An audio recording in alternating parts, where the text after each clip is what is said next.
जी students, screen मेरी नज़र आ रही है आपको? यस सर, नजर आ रही है। Okay good. तो चलें बिस्मिल्लाह करके शुरू करते हैं, ठीक है। बस एक मिनट में चेक कर लेता हूँ कि रिकॉर्डिंग स्टार्ट हो गई या नहीं। Yes, recording has been started. So let's begin with the lecture. Students, हमने स्टार्ट लिया था विद द वर्टिकल एलाइनमेंट, ठीक है। हॉरिजॉन्टल एलाइनमेंट काफ़ी डिटेल में हमने उसको डिस्कस किया था, फिर उसके बाद हमने वर्टिकल एलाइनमेंट भी थोड़ा बहुत डिस्कस किया था। आज उसकी जस्ट 5 मिनट्स में रिवीजन करूंगा, जितना हमने पिछली क्लास में कवर किया था, और फिर उसके बाद हम अपना नया लेक्चर कंटिन्यू करेंगे। बेसिकली वर्टिकल अलाइनमेंट हम क्यों प्रोवाइड करते हैं? चूंकि जब भी हम रोड बनाते हैं, वो जरूरी नहीं है कि आपके पास बिल्कुल सीधी लेवल टेरेन पे रोड हो, ठीक है। तो टेरेन में तो चेंजेस हो सकती हैं।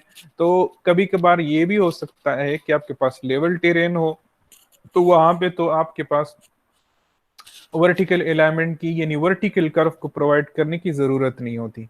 कभी कभार आपके पास माउंटेनियस टेरेन होता है या रोलिंग टेरेन होता है। रोलिंग टेरेन से मुराद ये है कि आपके पास सारा का सारा टेरेन जो है वो ग्रेडियंट पे या स्लोप पे मुश्तमिल नहीं है, बल्कि कुछ पोर्शन ऑफ द ग्रेडियंट जो है वो लेवल है, जबकि कुछ पोर्शन कभी कभार जो है वो ग्रेडियंट इंक्रीज हो जाता है, कभी जो है वो ग्रेडियंट डिक्रीज हो जाता है। तो उसको फिर हम कहते हैं रोलिंग ग्रेडियंट। और तीसरा हमारे पास होता है माउंटेनियस टेरेन, जो कि स्टार्ट से लेकर एंड तक पूरा का पूरा रोड अलाइनमेंट जो है या रोड ट्रैक जो है वो एलिवेशन के ऊपर मुश्तमिल होता है। अब जब आपके पास डिफरेंट एलिवेशन पॉइंट्स होती हैं, तो आप एज इट इज उसके ऊपर रोड नहीं बनाते। समझ आ रही है? अगर आपके पास एलिवेशन पॉइंट्स है, जैसे ये रोड, जैसे मेरा ये कर्सर आपको नजर आ रहा है, अगर ये रोड पहाड़ी जो है वो जिस स्लोप से ऊपर जा रही है, हम एज इट इज उसी स्लोप पे रोड नहीं बनाते, ठीक है। ये डिपेंड करता है डिजाइन स्पीड के ऊपर, और हमारे पास मुख्तलिफ किस्म की रिक्वायरमेंट्स होती हैं। उन क्राइटेरियाज को देख के फिर हम डिफरेंट एलिवेशन ऑफ पॉइंट्स को आपस में मिलाते हैं, ठीक है।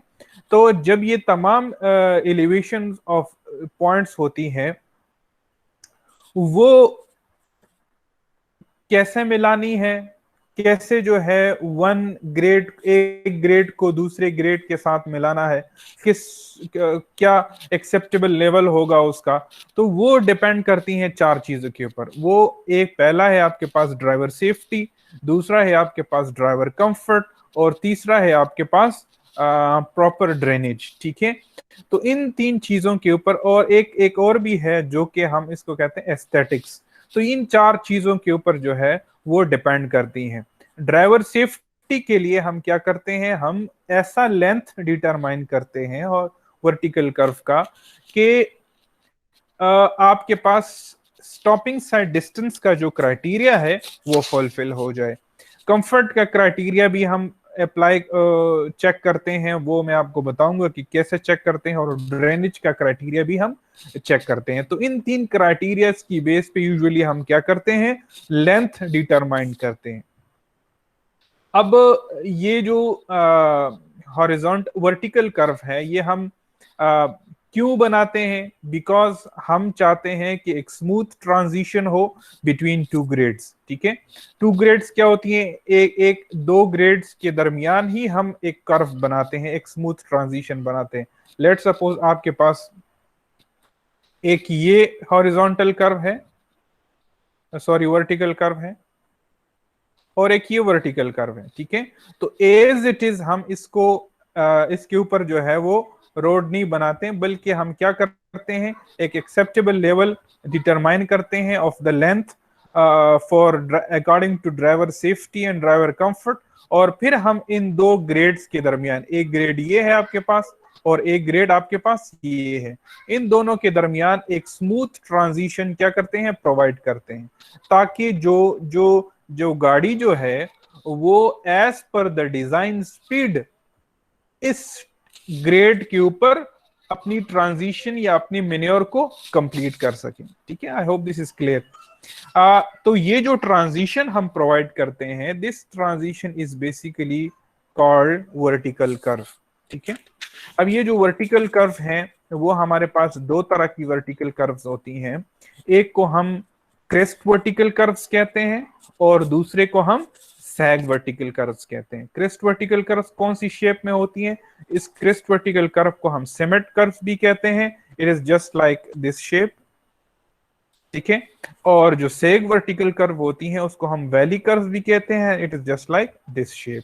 ठीक है, और दोनों जो है बेसिकली पैराबोलिक इन शेप होती हैं और इसकी जो डेरिवेशन है या जो डिफरेंट पॉइंट्स की लोकेशन है वो हम पैराबोलिक इक्वेशन के थ्रू ही डिटरमाइन करते हैं। ठीक है, that's why they are also called parabolic curves.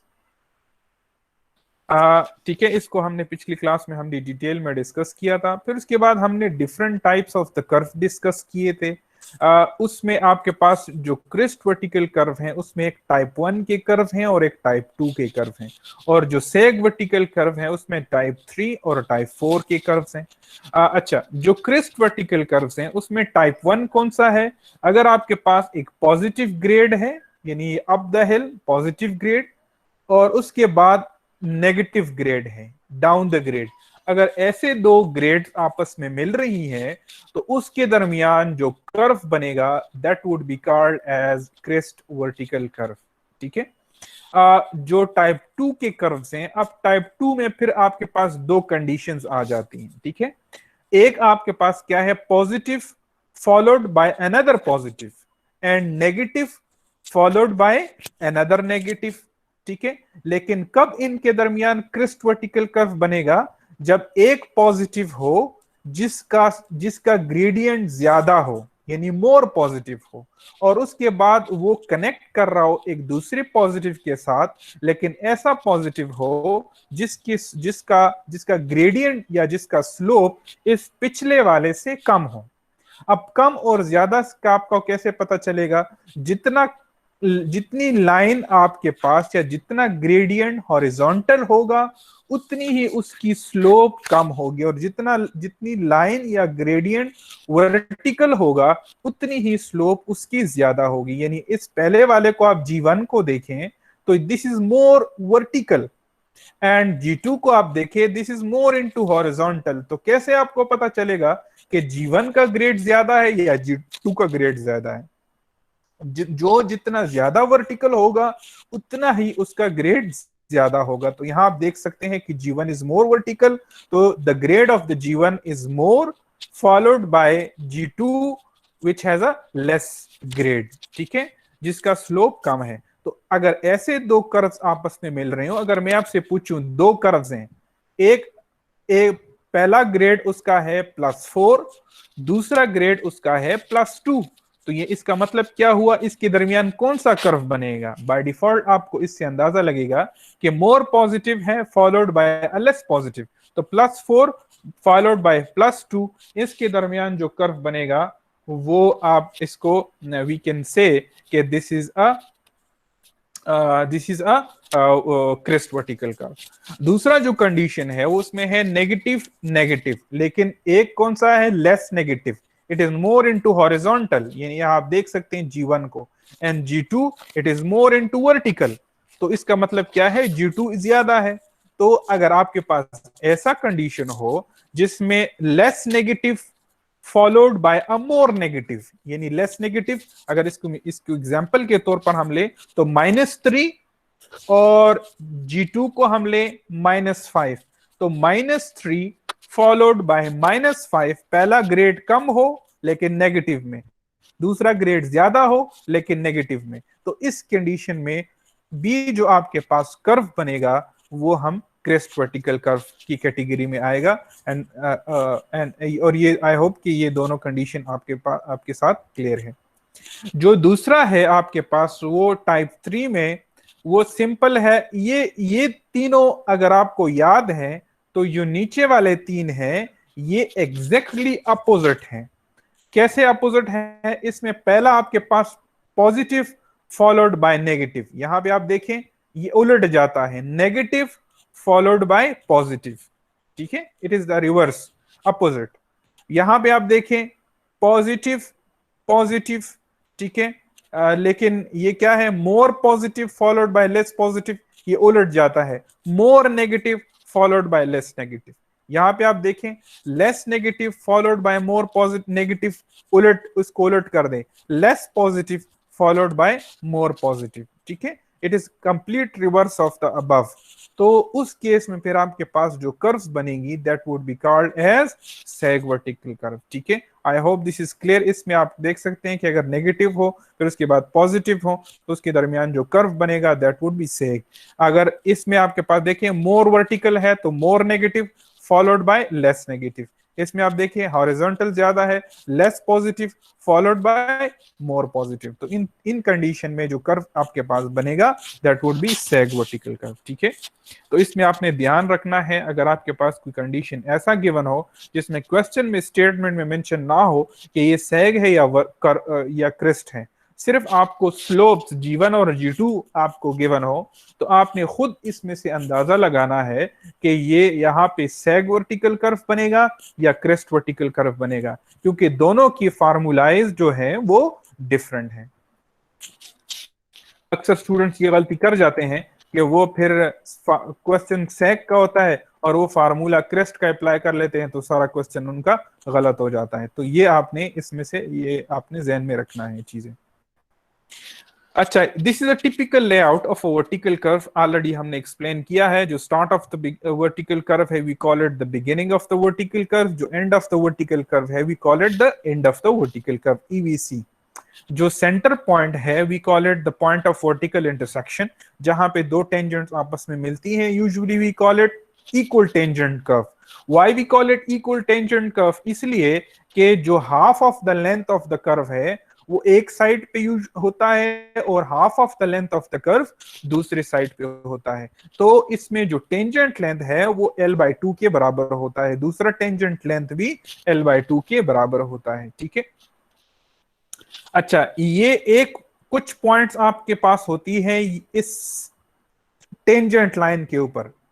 हम क्या करते हैं, हमने बनाना तो हमने कर्व है, तो हम क्या करते हैं, ये y निकालते हैं, y इज द ऑफसेट।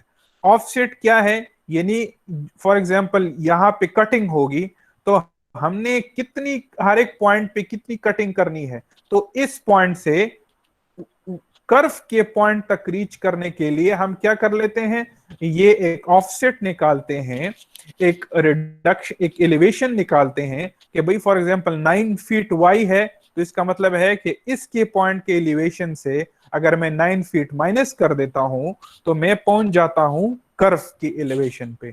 तो ये भी आपने ध्यान में रखना है कि ये y क्या है, दीज आर वर्टिकल ऑफसेट्स, जो कि यूजुअली हम निकालते हैं कि हम to determine the points on the curve from the points on the tangent. दोबारा मैं रिपीट कर रहा हूं, y हम क्यों निकालते हैं, y we call it, y को हम कहते हैं वर्टिकल ऑफसेट्स। और ये जो वर्टिकल ऑफसेट्स हैं ये क्या होती हैं, बेसिकली हम टेंजेंट के ऊपर जो एलिवेशन पॉइंट्स हैं वो हमें पता होती हैं, ठीक है।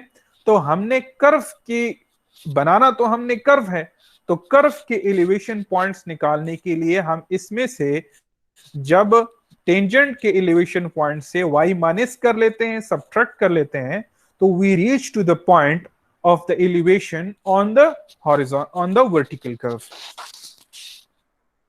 अच्छा, ये ऑलरेडी हमने एक्सप्लेन किया था कि पीवीसी और जो पीवीआई है वो basically half of the length के ऊपर होती है, which is l/2, that's why we call it equal tangent curve, ठीक है।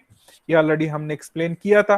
फिर हमने ये भी एक्सप्लेन किया था कि हमारे पास जो length of the crest vertical curve है वो हम डिटरमाइन करते हैं through a single criteria, and that is the criteria of stopping sight distance. यानी जो लेंथ हम मालूम करते हैं वो किस बेस पे मालूम करते हैं, वो एसएसडी के क्राइटेरिया की बेस पे हम मालूम करते हैं क्रेस्ट वर्टिकल कर्व के लिए। जबकि सेग वर्टिकल कर्व के लिए जो लेंथ डिटरमाइन की जाती है वो 3-4 क्राइटेरिया की बेस पे डिटरमाइन की जाती है। उसमें भी सबसे जो इंपॉर्टेंट है वो एसएसडी का क्राइटेरिया है। डिपेंड करता है रोड की फंक्शनल क्लासिफिकेशन के ऊपर। अगर रोड की फंक्शनल क्लासिफिकेशन अच्छी है यानी मोटरवे है तो उस केस में फिर ज्यादा क्राइटेरिया को देखा जाता है। लेकिन अगर रोड की फंक्शनल क्लासिफिकेशन नॉमिनल है, लाइक आर्टीरियल रोड है या लोकल रोड है या कलेक्टर रोड है, तो उस केस में जो इंपॉर्टेंट क्राइटेरिया है वो सिर्फ और सिर्फ एसएसडी का ही है। ठीक है, यानी जो लेंथ हम निकालते हैं वो क्यों इन क्राइटेरिया को, ये कंफर्ट का क्राइटेरिया जो है वो यूजुअली जब एसएसडी का क्राइटेरिया फॉलो कर लेते हैं तो कंफर्ट का क्राइटेरिया खुद ब खुद उसके अंदर जो है वो फुलफिल हो जाता है। लेकिन अपेयरेंस का क्राइटेरिया और ड्रेनेज का क्राइटेरिया जो है, ड्रेनेज का क्राइटेरिया भी देखते हैं, किस कंडीशन में देखते हैं, कब देखते हैं, वो भी आगे मैं एक्सप्लेन करूंगा। जो पिछली क्लास में हमने एक्सप्लेन किया था वो हमने लेंथ डिटरमाइन किया था फॉर क्रेस्ट वर्टिकल कर्व, और उसमें सिर्फ एसएसडी की क्राइटेरिया की बेस पे क्रेस्ट वर्टिकल कर्व के लिए लेंथ डिटरमाइन किया था। एसएसडी का क्राइटेरिया हम क्रेस्ट वर्टिकल कर्व में क्यों चेक करते हैं? इसलिए चेक करते हैं कि जब आपके पास ग्रेड्स बहुत स्टीप हो, यानी यहां पे आप देख सकते हैं when the grades are too steep, तो तब आपको क्या होता है, एक साइड ऑफ द ग्रेड से दूसरे side of the grade pay आपको कुछ भी नजर नहीं आ रहा होता। तो प्रॉब्लम क्या होती है कि हमने इतनी विजिबिलिटी इंक्रीज करनी है ताकि हमें इतना area at H point visible हो कि हम उसके अंदर अगर कोई ऑब्स्ट्रक्शन आ जाए हमें बीच में तो हम अपनी गाड़ी को सेफली स्टॉप कर सकें। तो यहाँ पे आप देख सकते हैं, ये देखिए इस पॉइंट पे ये बंदा खड़ा है, रोड के उस पार उसको कुछ भी नजर नहीं आता। ठीक है, तो हमने इतना इसकी लेंथ, जब लेंथ इंक्रीज करते हैं तो क्या होता है, जितना लेंथ डिक्रीज करते हैं तो कर्व आपके पास शार्प हो जाता है, और जितनी लेंथ इंक्रीज करते हैं, यहाँ पे आप देखें लेंथ इंक्रीज हो गई है, और यहाँ पे आपके पास देखें लेंथ डिक्रीज है। जितना लेंथ कम है the curve will be the steepness of the curve would be high and SSD जो है the visibility would be less. ठीक है, तो हमने इतना इसको फ्लैट करना है कि आपके पास लेंथ इतनी इंक्रीज करनी है कि आपके पास एसएसडी की क्राइटेरिया को फुलफिल कर जाएं। ठीक है, तो इस वजह से हम जो लेंथ डिटरमाइन करते हैं वो एसएसडी की क्राइटेरिया के ऊपर ही डिटरमाइन करते हैं।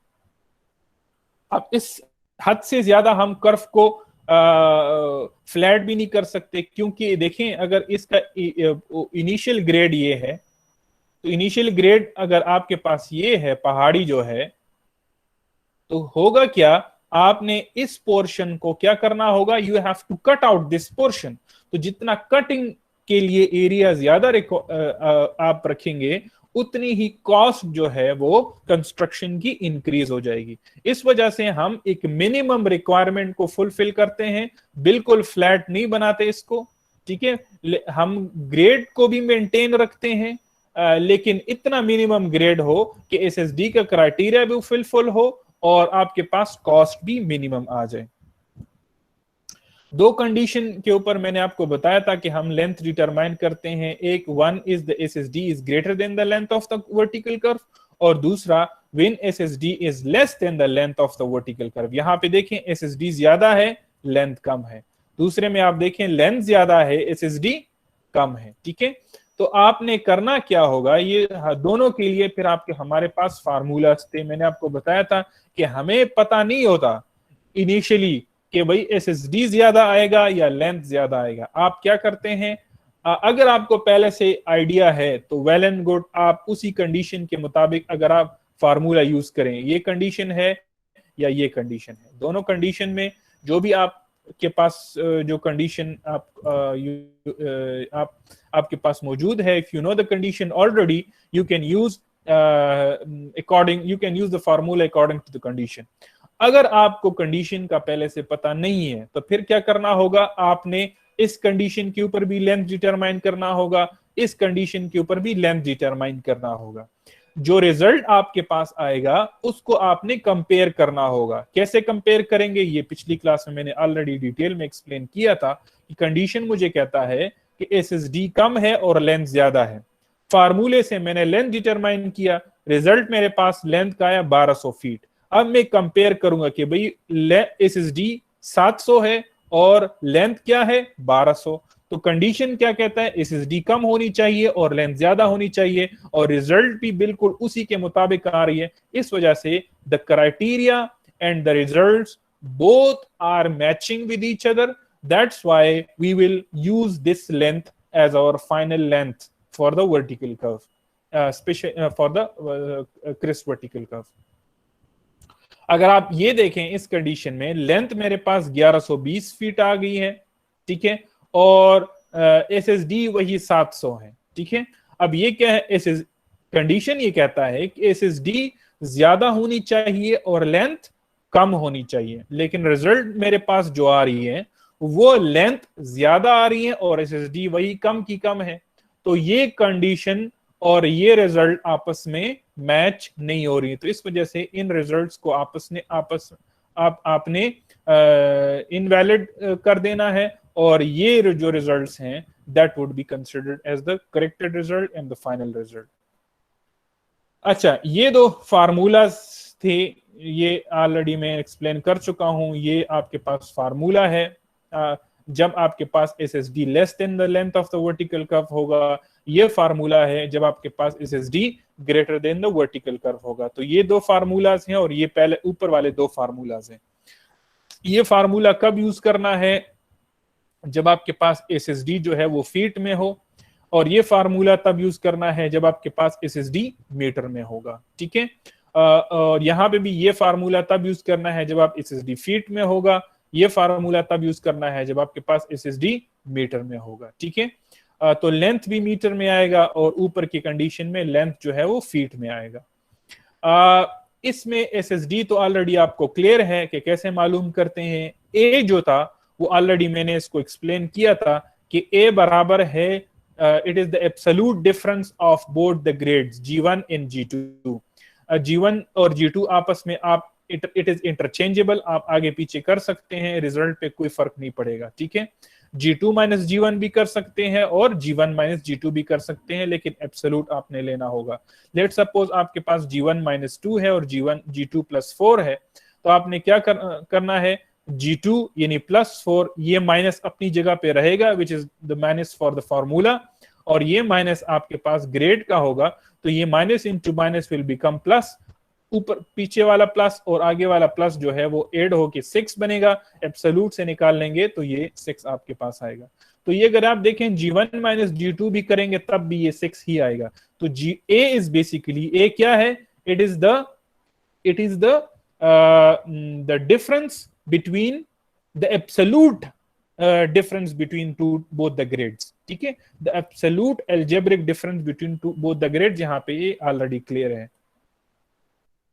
ठीक है। फिर उसके बाद हमने ये क्वेश्चन सॉल्व किया, ठीक है, और हमने दोनों कंडीशन के लिए पहले हमने एसएसडी निकाला, फिर एसएसडी निकालने के बाद ए निकाला, और ए निकालने के बाद हमने फार्मूले में पुट किया, and then we did calculated कि हमारे पास रिजल्ट्स क्या आ रही थी। हमने दोनों कंडीशन चेक किए, एसएसडी 598 आ रही थी, जब लेंथ हमने डिटरमाइन किया इस कंडीशन के मुताबिक तो 828 फीट आ रहा था। एसएसडी वही 598 है, जब हमने लेंथ इस कंडीशन के मुताबिक डिटरमाइन किया तो वो आपके पास डिफरेंट आ रहा था, पता नहीं, वो आपके पास आ रहा था 765, यहाँ पे आप देख सकते हैं।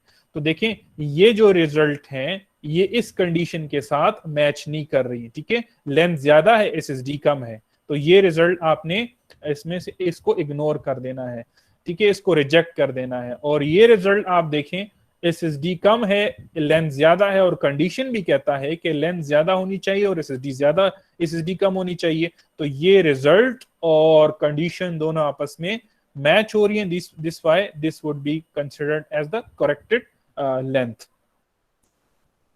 ठीक है। तो ये ऑलरेडी, और ये भी हमने क्लियर किया था कि हम क्या करेंगे, आपके पास यहाँ पे स्लोप गिवन था +3, लेकिन हमने जो एसएसडी निकाला वो किसके लिए निकाला, वो -3 के लिए निकाला। ठीक है, तो हमेशा मैक्सिमम नेगेटिव ग्रेड के लिए निकालते हैं, क्योंकि एक साइड पे तो ये +3 है, लेकिन जब गाड़ी वापस आएगी इसी स्लोप पे तो उसके लिए ये -3 बनेगा। तो इस वजह से जो मैक्सिमम वैल्यू होगी उसका नेगेटिव आपने यूज करना होगा to determine the length of the to determine the stopping sight distance. ठीक है, अब आते हैं टुवर्ड्स द न्यू लेक्चर, जो कि आज का पोर्शन है वो है, हम आते हैं, ये हमने पिछली जो डिस्कशन की वो क्रेस्ट वर्टिकल कर्व के लिए की।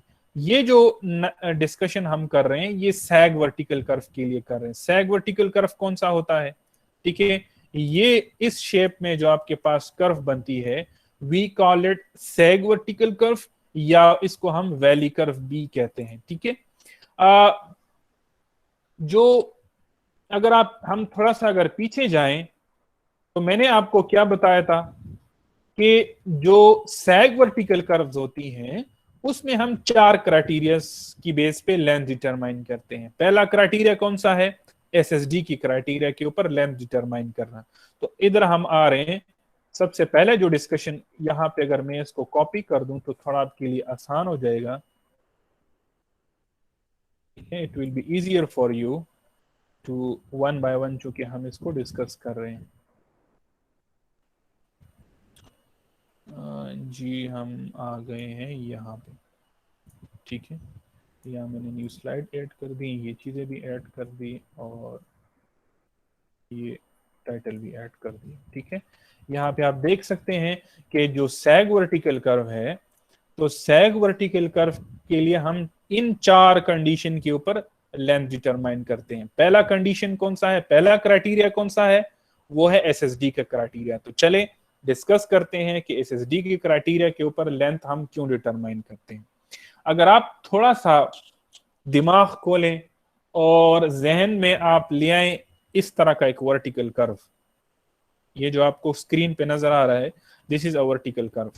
अगर हम इसको कंपेयर करें with the sag crest vertical curve, तो क्रेस्ट वर्टिकल कर्व में तो हमें पता है कि प्रॉब्लम हमारे पास हो सकती है। कैसे प्रॉब्लम हो सकती है? जस्ट लाइक अगर आपके पास इधर एक गाड़ी है, ठीक है, वो ऊपर जा रही है और यहां पे कोई ऑब्स्ट्रक्शन है, समझ आ रही है? यहां पे कोई ऑब्स्ट्रक्शन है, तो इस रोड के स्लोप की वजह से, ग्रेड की वजह से, ये जो ऑब्स्ट्रक्शन है वो यहां से इस बंदे को, इस गाड़ी को नजर नहीं आता। तो विजिबिलिटी ऑब्स्ट्रक्ट हो रही है just because of this grade और स्टीपनेस ऑफ द स्लोप। समझ आ रही है? जब विजिबिलिटी ऑब्स्ट्रक्ट हो रही है तो ऑटोमेटिकली एसएसडी बीच में आ जाता है कि हमने विजिबिलिटी को बढ़ाना है ताकि कर्व आपके पास सेफ हो जाए। लेकिन अगर आप यहां पे आके देखें सैग वर्टिकल कर्व में, तो सैग वर्टिकल कर्व में जैसे ही गाड़ी सैग वर्टिकल कर्व पे दाखिल होती है, यहां पे आप स्क्रीन पे देखें, जैसे ही यहां पे गाड़ी दाखिल होगी और आप खुद को एज्यूम करें कि आप ड्राइवर हैं, यहां पे आप बैठे हैं और आप सीधा देखें तो उनको तो पूरा का पूरा वर्टिकल कर्व नजर आ रहा है। नीचे अगर वो देखें वो भी नजर आएगा और अगर ऊपर देखें वो भी, उसको पूरा का पूरा कर्व उसको विजिबल है। समझ आ रही है? The whole curve is visible to him. फिर वो क्यों एसएसडी की क्राइटेरिया को हम को कंसिडर करते हैं कि बेस पे हम लेंथ डिटरमाइन करते हैं? व्हाई? कौन मुझे, anybody, if anybody can answer me. जी, एनी वॉलंटियर? सर अंधेरे में नजर नहीं आता। एग्जैक्टली। दिन के वक्त तो कोई प्रॉब्लम नहीं होती। दिन के वक्त जो गाड़ी वाला ड्राइवर है, अगर वो यहाँ पे जैसे ही वो वर्टिकल कर्व पे एंटर हो जाता है, सैग वर्टिकल कर्व पे, वो अगर नीचे देखे उसको नीचे भी सारी रोड नजर आ रही है, अगर वो ऊपर देखें तो कर्व के एंड तक उसको तमाम की तमाम रोड विजिबल है। लेकिन जब अंधेरा हो जाता है, स्पेशली एट नाइट, यहां पे मैंने लिखा है एट नाइट, तो प्रॉब्लम क्या हो जाती है, उसकी विजिबिलिटी महदूद हो जाती है विद द हेडलाइट बीम, यानी हेडलाइट की बीम जो है उसकी रोशनी जहां तक जा रही है उतना ही उसको विजिबल है, उससे आगे उसको विजिबल नहीं है। ठीक है, तो that is why in order to make it safe specially during the night hours, तो उसके लिए फिर हम सैग वर्टिकल कर्व पे भी एसएसडी का क्राइटेरिया चेक करते हैं और लेंथ उस बेस पे निकालते हैं। ठीक है, ये जो हम निकालते हैं सैग वर्टिकल कर्व पे एसएसडी, वो बेसिकली हेडलाइट के डायरेक्शन और हेडलाइट की पोजीशन के ऊपर डिपेंड करती है। पोजीशन से क्या मुराद है? पोजीशन से मुराद ये है कि अगर आपके पास ट्रक है तो ट्रक की हेडलाइट ऊपर होती हैं, तो जितना आप टार्च को ऊपर पकड़ेंगे उतनी ज्यादा एरिया आपके पास विजिबल होगा, और जितना आप टार्च को नीचे जमीन की के साथ अटैच होके पकड़ेंगे तो उतनी ही आपको जमीन के करीब करीब रोड तो नजर आएगी, लेकिन ऊपर आपको जगह विजिबल नहीं होगी।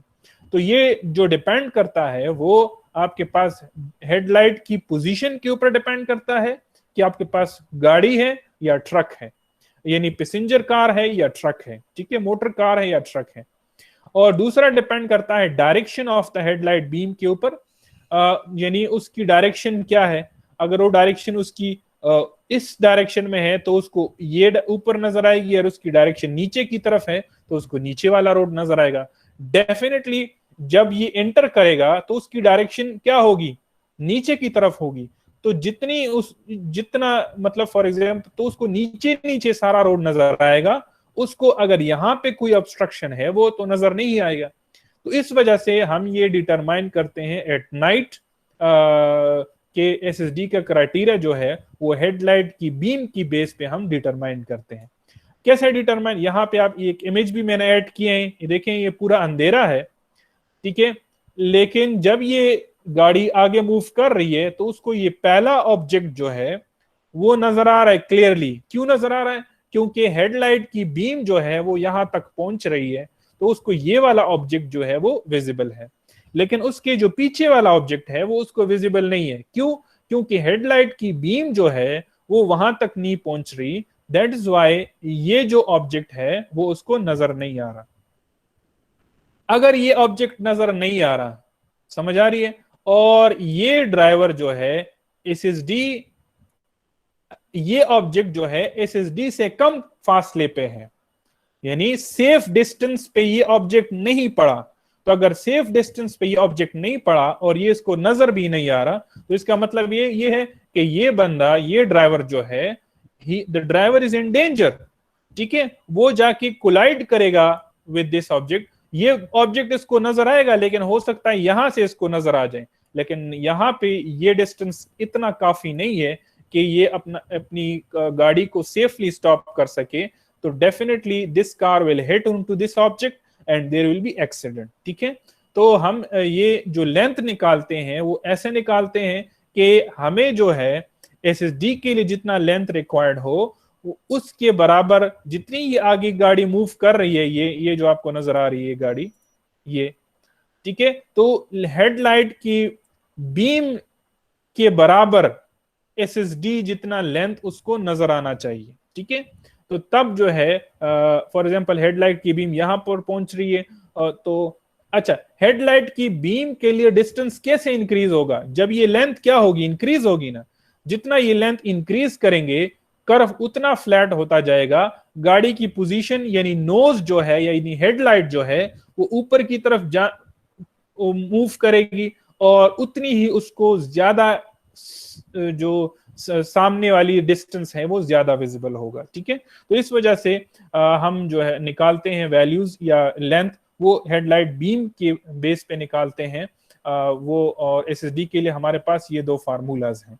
वही आप में दो चीजें यूज हो रही हैं, एसएसडी यूज हो रहा है और ए यूज हो रहा है। ए क्या है? It is the algebraic difference between both the grades, और एसएसडी ऑलरेडी आपको पता है।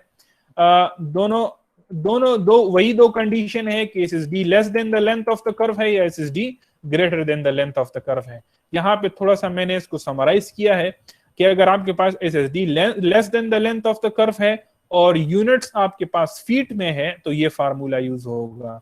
अगर S S D less than the length of the vertical curve है और यूनिट आपके पास मीटर में है तो तब ये फार्मूला यूज होगा, ठीक है। सिमिलरली अगर आपके पास S S D greater than the length of the vertical curve है और यूनिट्स आपके पास फीट में है तो ये फार्मूला यूज होगा, और अगर यूनिट्स आपके पास मीटर में है तो ये फार्मूला यूज होगा। तो you should know the formulas and you should know the question कि भाई हमारे पास वैल्यूज किन यूनिट्स में है, तभी जाके आपने राइट फार्मूले को चूज करके आपने वैल्यूज डिटरमाइन करनी है, ठीक है। अगेन एक चीज मैं बताऊं, ये इसके साथ लिखा हुआ है एलएम। एलएम का मतलब है कि ये लेंथ जो है वो मिनिमम लेंथ होगा, इससे कम आप नहीं दे सकते, इससे ज्यादा आप जितना मर्जी हो लेंथ बढ़ा सकते हैं। अगर आपके पास रोड जो है वो आप समझते हैं कि मैं रोड ज्यादा फ्लैट बनाना चाहता हूं, ठीक है, और तो डेफिनेटली वो इकोनॉमी तो इफेक्ट होगी, लेकिन अगर आप बनाना चाहते हैं तो आप बना सकते हैं, लेकिन मिनिमम जो है ये लेंथ आपके पास होगी, इससे कम आप नहीं बना सकते, ठीक है। जो दूसरा क्राइटेरिया है वो हमारे पास है, अगर आप पीछे थोड़ा सा चले जाएं तो पहला क्राइटेरिया तो था एसएसडी का, ठीक है। एसएसडी के फार्मूला थोड़ा सा मैं आपको 1 मिनट दे रहा हूं, जरा अपने पास ये फार्मूला नोट कर लें। एसएसडी पहला सबसे टॉप पे लिखें, क्राइटेरिया नंबर 1 सैग वर्टिकल कर्व के लिए एसएसडी क्राइटेरिया। शाबाश, जरा अपने रजिस्टर पे लिखें तमाम स्टूडेंट्स, मैं आपको 1 मिनट दे रहा हूं। All of the students you must write on the top, ठीक है। Heading they length of sag vertical curve, criteria number 1 SSD criteria, ठीक है। क्राइटेरिया नंबर कौन कौन सा है? SSD criteria. उसके लिए फार्मूला लिखें, शाबाश, SSD less than the length of the vertical curve a into SSD square divided by 400 plus 3.5 into SSD। पहला ये लिखे, फिर इसके साथ ब्रैकेट में लिखे फीट। दूसरा आप आ जाएं इस फार्मूले की तरफ, a into S S D square divide by 120 plus 3.5 into S S D. बाकी सारी चीजें सेम है, सिर्फ यहां पे 120 है 400 की जगह। इसके साथ ब्रैकेट में लेके मीटर। अब इधर आ जाएं, दूसरा फार्मूला लिखें, S S D is greater than the length of the vertical curve, heading ये दें। फार्मूला लिखिए 2 into S S D minus 400 plus 3.5 into S S D divided by ए।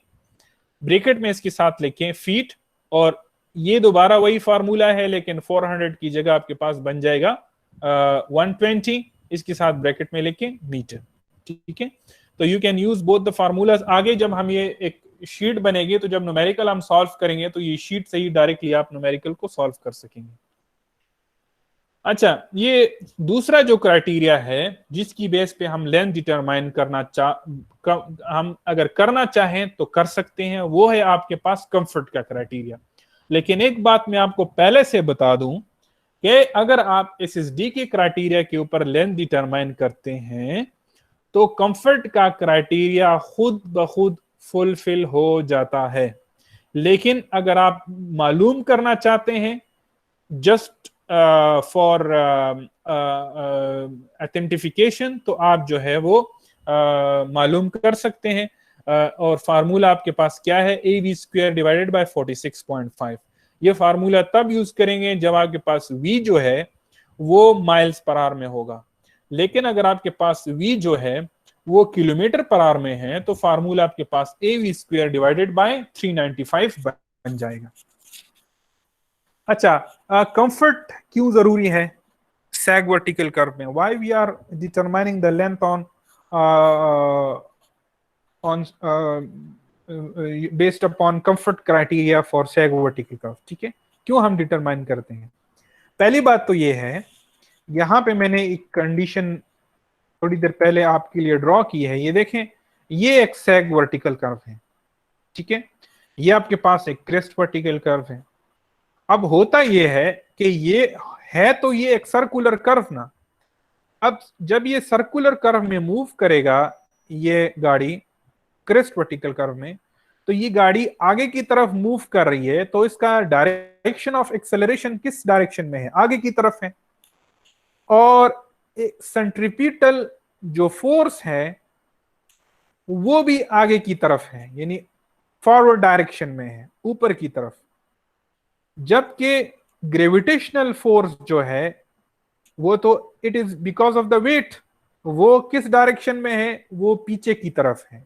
अब ये वो दोनों आपस में एक दूसरे को बैलेंस कर रही हैं, ये ग्रेविटेशनल फोर्स और ये सेंट्रीपिटल फोर्स।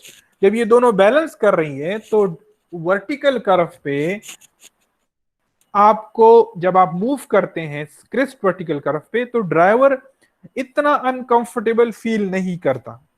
लेकिन उसके मुकाबले में अगर आप सेग वर्टिकल कर्व में जा रहे हैं, तो सेग वर्टिकल कर्व में आप देखें ग्रेविटेशनल फोर्स भी नीचे की तरफ है, फॉरवर्ड डायरेक्शन में, और आपके पास जो एक्सेलरेशन ऑफ द व्हीकल है और सेंट्रीपिटल फोर्सेस और सेंट्रीपिटल एक्सेलरेशन है, वो भी आगे मूव कर रहे, आगे फॉरवर्ड डायरेक्शन में है। जब ये दोनों फॉरवर्ड डायरेक्शन में है तो ये कपल होके इन कॉम्बिनेशन एक डिस्कंफर्ट क्रिएट करता है, एक एक अपने लेवल से ज्यादा, अपने एफर्ट से ज्यादा फॉरवर्ड डायरेक्शन में ये गाड़ी मूव कर रही होती है, जिसकी वजह से ड्राइवर को एक किस्म का अनकंफर्टेबल फील होता है while riding, while moving through the sag vertical curve. इस वजह से अगर ये कर्व ज्यादा स्टीप है, यानी उसका ग्रेड ज्यादा है, तो जब स्टीपनेस ज्यादा होगी तो उतनी ही उसकी अनकंफर्टेबिलिटी ज्यादा होगी, the more it will B uncomfortable, ठीक है। और जितनी स्टीपनेस उसकी कम होगी, यानी फ्लैट होगा, तो तब क्या होगा, इसके जो अनकंफर्टेबल का सिनेरियो है ड्राइवर के लिए, वो कम होगा। इस वजह से हम क्या करते हैं, यहां पे मैंने इसमें लिखा भी है कि जो सैग वर्टिकल कर्व है उसमें both the gravitational and centrifugal forces act in combination, दोनों इन कॉम्बिनेशन एक्ट कर रही होती हैं, ठीक है। सॉरी, आगे पिछला मैंने सेंट्रीपिटल बोला था, but this is centrifugal. Centrifugal कौन सी होती हैं, जो इस गाड़ी को away from the circle move कराती है, ठीक है, उसको हम सेंट्रीफ्यूगल कहते हैं। तो ये सेंट्रीफ्यूगल है, ठीक है, सीआर सेंट्रीफ्यूगल। यहाँ पे भी ये सेंट्रीफ्यूगल है, ठीक है। अब यहाँ पे दोनों डायरेक्शन, दोनों की डायरेक्शन सेम है, यहाँ पे दोनों की डायरेक्शन अपोजिट है, ठीक है।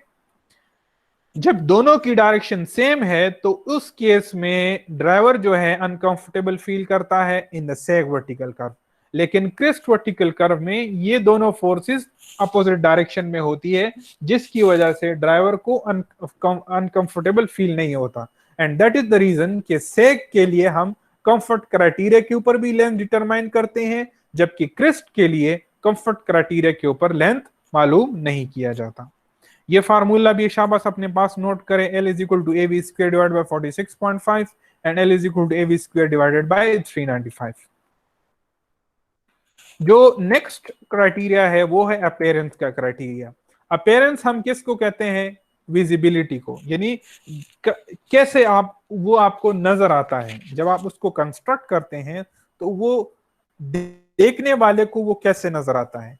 यूजुअली होता ये है कि आप जितना उसको स्टीप बनाओगे, उतना जब बंदा उस कर्व को देखेगा बाहर से, ठीक है, तो उसको उसकी एस्थेटिक्स जो है, लुक्स जो है, वो बेहतर अच्छी नहीं होंगी।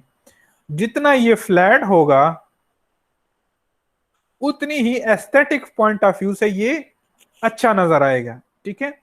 तो हम क्या करते हैं, जब आपके पास लोकल रोड्स होती हैं या lower functional classification of road, classified roads होती हैं, उसमें हम एस्थेटिक्स का इतना ख्याल नहीं रखते। लेकिन जब आपके पास हायर फंक्शनल क्लासिफाइड रोड्स होती हैं, जिसमें आपके पास मोटरवे वगैरह आ जाता है, तो उस केस में फिर आप फंक्शनल कंफर्ट अपीयरेंस क्राइटेरिया की बेस पे भी लैंड डिटरमाइन करते हैं, ठीक है। तो मेजर आर्टीरियल्स में, फ्रीवे वगैरह में कंफर्ट क्राइटेरिया को, अपीयरेंस क्राइटेरिया को चेक करते हैं, जबकि आप लोअर फंक्शनल क्लासिफाइड रोड्स की केस में फंक्शनल क्लासिफिकेशन को चेक नहीं करते, ठीक है। तो ये भी फार्मूला अपने पास नोट करें, L is equal to 100 into ए।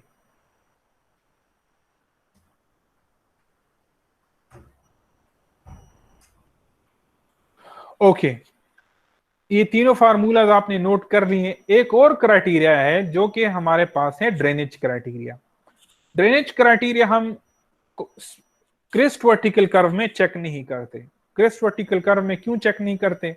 क्योंकि देखें, आपके पास जो क्रिस्ट वर्टिकल कर्व है वो उस इस शेप में होती है। तो अगर आपके पास बारिश होती भी है तो आधा पानी रोड के इस साइड पे आ जाता है, आधा पानी रोड के इस साइड पे आ जाता है। यानी ये ऊपर जा रही है रोड, ठीक है, ग्रेड, और ये नीचे जा रही है। तो पानी रुकता नहीं है यूजुअली वर्टिकल कर्व पे जब आपके पास क्रेस्ट वर्टिकल कर्व हो। लेकिन जब आपके पास सैग वर्टिकल कर्व हो तो it's just behaving like a pot, ठीक है, एक प्याले की शक्ल में होता है, जिसकी वजह जब बारिश होती है तो यहां पे पानी जमा हो जाता है, ठीक है। तो अब ये जो पानी है ये और ज्यादा जमा होगा अगर आपके पास रोड जो है वो कर्व्ड हो।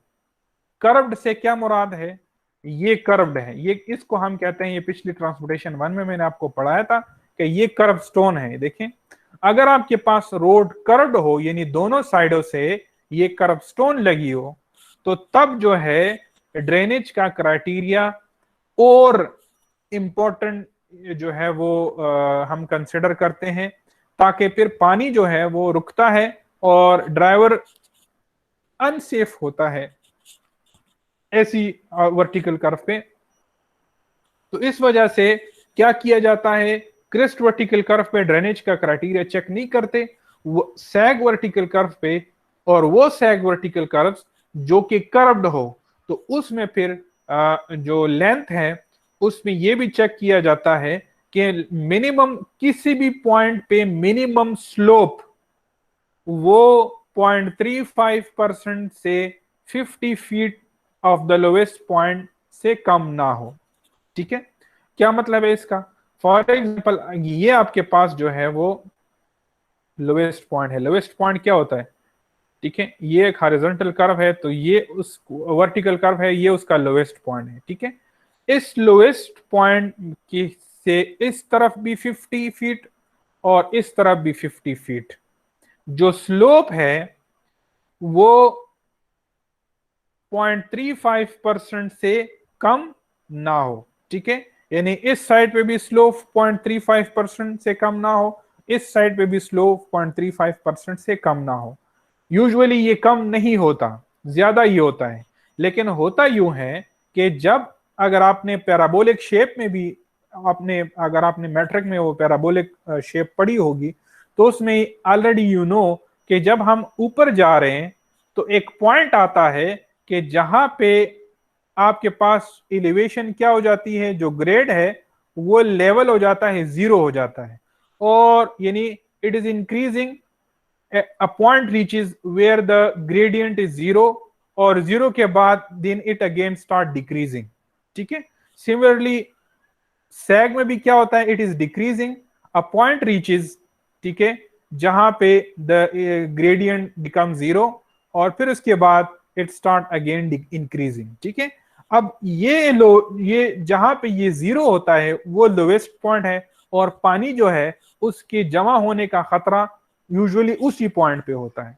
तो उस पॉइंट को हमने क्या करना है, एक मिनिमम स्लोप देना है विच इज 0.35%, ठीक है, at each side of the this point.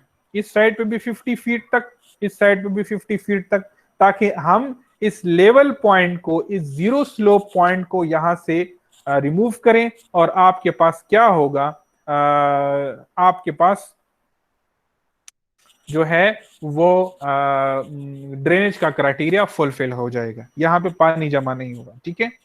ये अभी थोड़ी देर पहले मैं इस टॉपिक को थोड़ा पढ़ रहा था तो उसमें ये लिखा था कि जितना कर्व आपके पास फ्लैट होगा, यानी इस तरह, ठीक है, यानी जितनी लेंथ आपके ज्यादा ज्यादा होगी उतने ही यहाँ पे पानी जो है वो, और कर्व भी हो तो उतनी ही ज्यादा प्रॉब्लम वहां पे होती है, ठीक है, क्योंकि पानी के जमा होने का खतरा ज्यादा होता है, ज्यादा पानी जमा होगा। जितना कर्व की लेंथ आपके पास कम होगी, जैसे शार्प है, तो उसमें पानी जमा यहाँ पे होगा लेकिन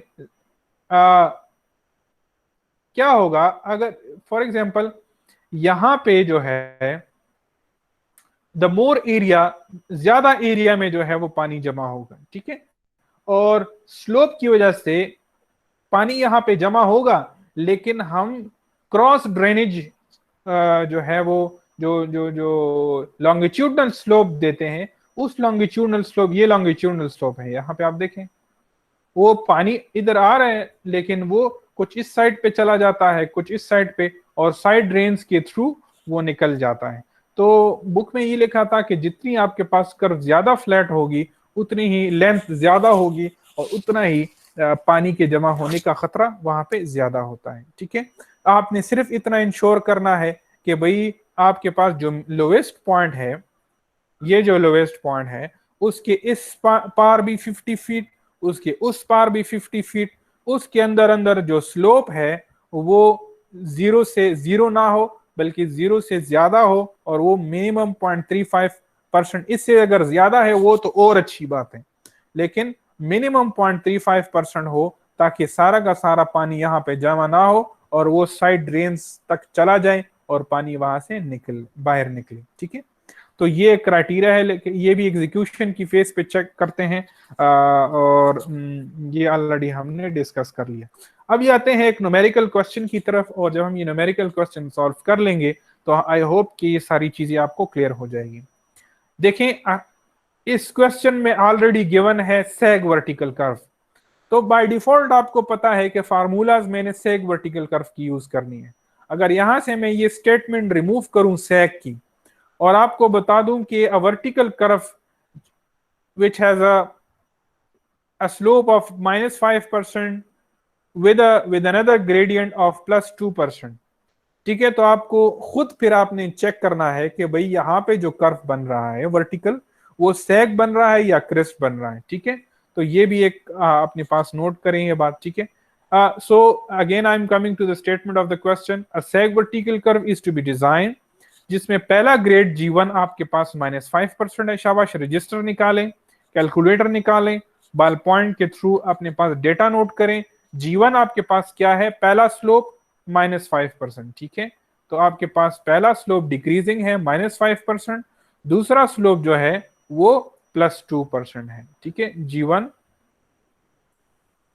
which is -5% and G2 which is +2।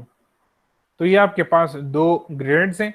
अब इसके दरमियान जो कर्व बन रहा है वो कौन सा बनेगा, वो सैग वर्टिकल कर्व बनेगा, ठीक है। If the design speed is 40 miles per hour, design speed आपके पास कितनी है, 40 miles per hour. Determine the minimum length of the vertical curve, आपने लेंथ डिटरमाइन करना है। We have to determine the length of the vertical curve to satisfy all the criterias. All the criterias मतलब क्या है कि आपने SSD का criteria भी चेक करना है, ठीक है, जिस जिसके फार्मूलाज अवेलेबल है, लास्ट जो ड्रेनेज का क्राइटेरिया उसको छोड़ के। दूसरा क्राइटेरिया अपीयरेंस का क्राइटेरिया, वो भी चेक करना है, और कंफर्ट का क्राइटेरिया भी चेक करना है।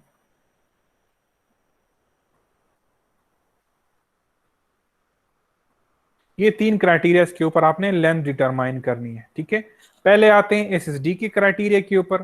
तो एसएसडी के क्राइटेरिया के ऊपर हमारे पास, पहले हम तो देखें कि हमारे पास जो क्वेश्चन है वो किन यूनिट्स में है। तो स्पीड से हमें पता चल रहा है कि it is in miles per our, तो फार्मूला हमने कौन सा यूज करना है, माइल्स वाला, ठीक है। यहाँ पे आप देखें, अब दो कंडीशंस हैं, एसएसडी लेस देन लेंथ और SSD is greater than length. Clear है आपको। अब कंडीशन 1 हमें क्वेश्चन में नहीं गिवन कि आया ये जो क्वेश्चन है वो एसएसडी लेस देन लेंथ के लिए है या एसएसडी ग्रेटर देन लेंथ के लिए है। तो एक्चुअली जब आप फील्ड में डिजाइन करोगे तो वो भी बिल्कुल इसी तरह का होगा। आपको पहले से तो पता नहीं होगा कि लेंथ ज्यादा आएगी या एसएसडी, तो तरीका मैंने पिछली क्लास में आपको समझाया था।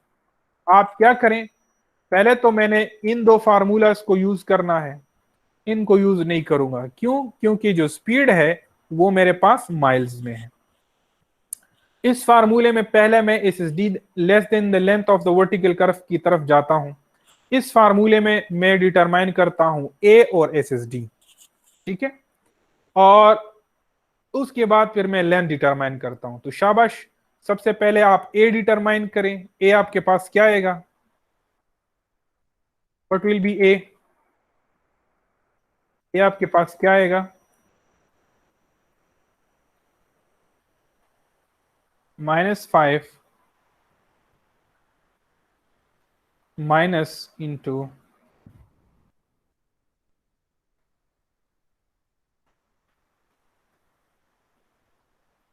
शाबाश, खुद कैलकुलेट करें, शाबाश। -5 माइनस इंटू +2, ठीक है, और इसका एब्सोल्यूट लें तो आपके पास जो एक आंसर है वो 7 आएगा। जिसको समझ नहीं है वो जरा खुद दोबारा इसको डिटरमाइन करें, जिसको कुछ पूछना है।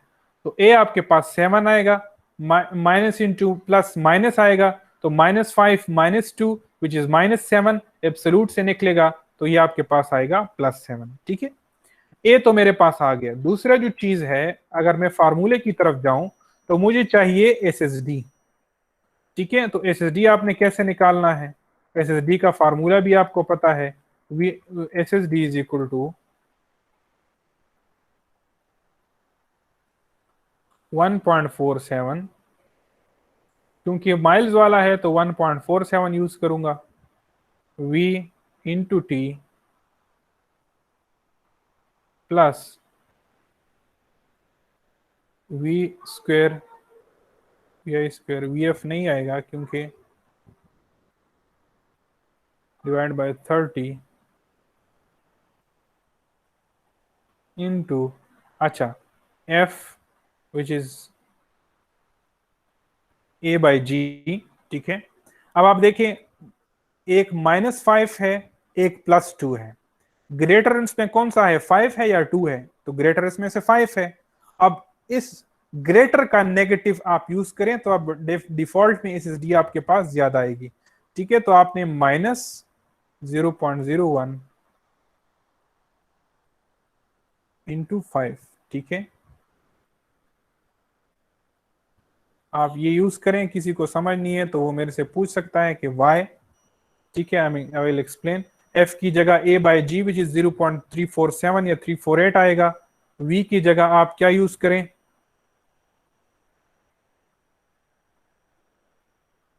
वी की जगह आप यूज करें 40 स्क्वायर, और टी की जगह आप यूज करें 2.5, और शाबाश एस एस डी निकालें। तो एस एस डी जो है आपके पास क्या है?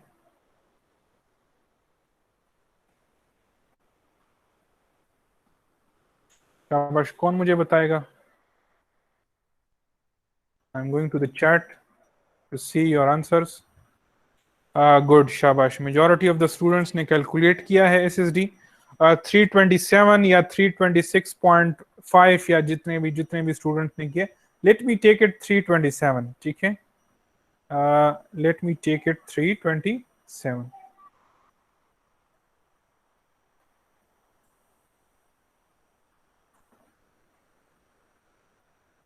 ठीक है। तो मेरे पास आ गया 327 फीट।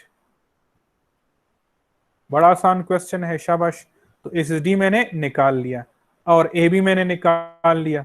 तो अब सिंपल सी बात है, दो कंडीशन है आपके पास, ये दो कंडीशंस हैं, ठीक है।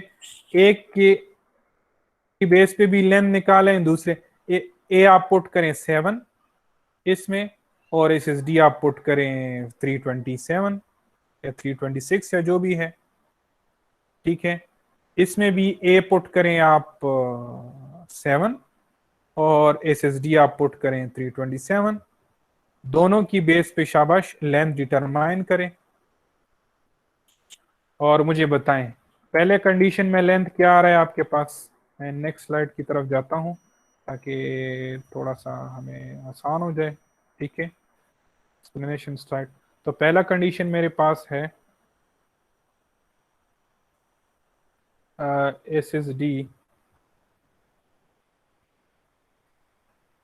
लेस देन द लेंथ, उसमें SSD तो ऑलरेडी हमें पता है विच इज 327, और लेंथ हम मालूम कर लेते हैं, ठीक है। और दूसरा केस क्या है, SSD ग्रेटर देन लेंथ, जिसमें SSD ऑलरेडी मुझे पता है विच इज 327, और लेंथ हम मालूम कर लेते हैं, ठीक है। तो जरा मुझे SSD less than the length के लिए आप फार्मूला यूज करें और तमाम स्टूडेंट मुझे डिटरमाइन करें, शाबाश। ग्रेड 482, 484, 483, 483, शाबाश 483, गुड गुड। हारिस गुड 480। अच्छा, SSD लेस के लिए पहले मुझे बताएं, SSD लेस के लिए विच इज 482 या 483। कुछ स्टूडेंट्स के 485 हैं, 483 है, लेकिन ये राउंड ऑफ में उनको मसला है। आई थिंक द आंसर सबके लिए करेक्ट है। 4 SSD लेस के लिए जो है मैं कंसिडर कर लेता हूं 483। SSD लेस के लिए मैं कंसिडर कर लेता हूं 483, या ठीक है। तो स्टूडेंट्स ने कैलकुलेट किए हैं, तो यहां पे अगर मैं आ जाऊं, मेरे पास आंसर क्या है, 483 फीट। ये भी फीट में है, ठीक है। अच्छा, अब आते हैं ग्रेटर के लिए। तो ग्रेटर के लिए लेंथ क्या आ रहा है, शाबाश तमाम स्टूडेंट मुझे जरा बताएं।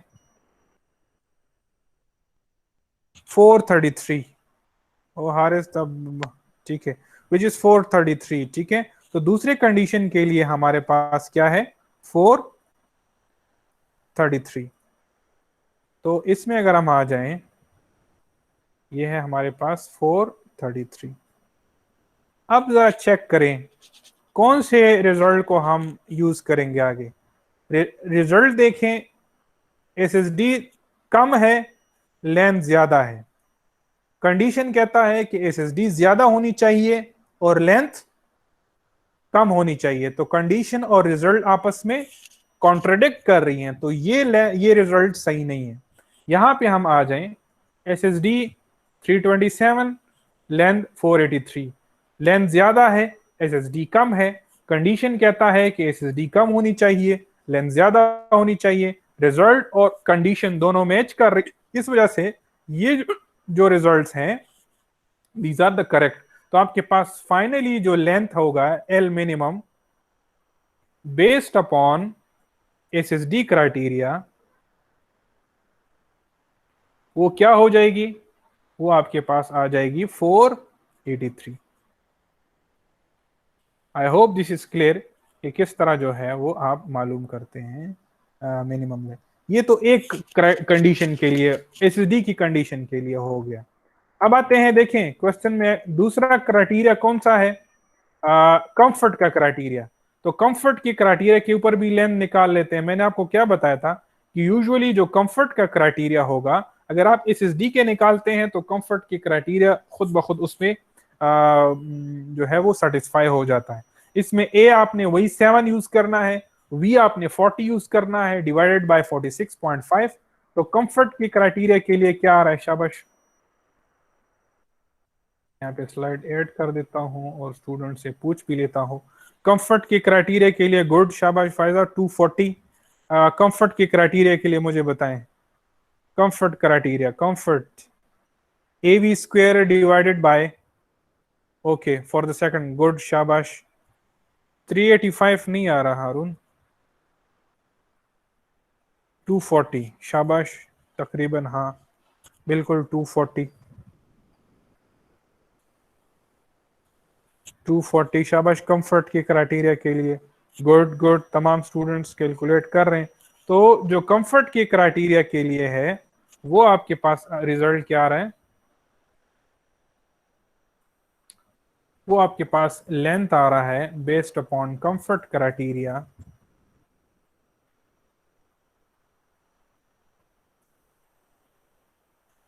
वो क्या है, वो आपके पास आ रहा है 240 फीट। अगर आप देखें, हमने एसएसडी के क्राइटेरिया को तो हर सूरत में फॉलो करना है, लेंथ तो उसी के हिसाब से आएगी। तो अगर हम कंफर्ट के क्राइटेरिया को इग्नोर भी करें, समझ आ रही है, उसके लिए तो 240 है, और हम एसएसडी की बेस पे प्रोवाइड कर रहे हैं 483, तो बाय डिफॉल्ट कंफर्ट का क्राइटेरिया उसमें खुद ब खुद सेटिस्फाई हो जाता है, ठीक है। लेकिन चूंकि क्वेश्चन में पूछा गया था कि आप मालूम करें, तो हमने मालूम कर लिया। तो तीसरा क्राइटेरिया है वो आपके पास है अपेयरेंस का क्राइटेरिया। अपेयरेंस हमें क्या कहता है, 100 इंटू ए। 100 ए क्या है, ए आपने 7 यूज करना है, यूज ए एज 7, तो 100 इंटू 7 700। तो ये देखें, अपेयरेंस के क्राइटेरिया के लिए लेंथ जो आएगा फॉर अपेयरेंस क्राइटेरिया, वो आपके पास आएगा 700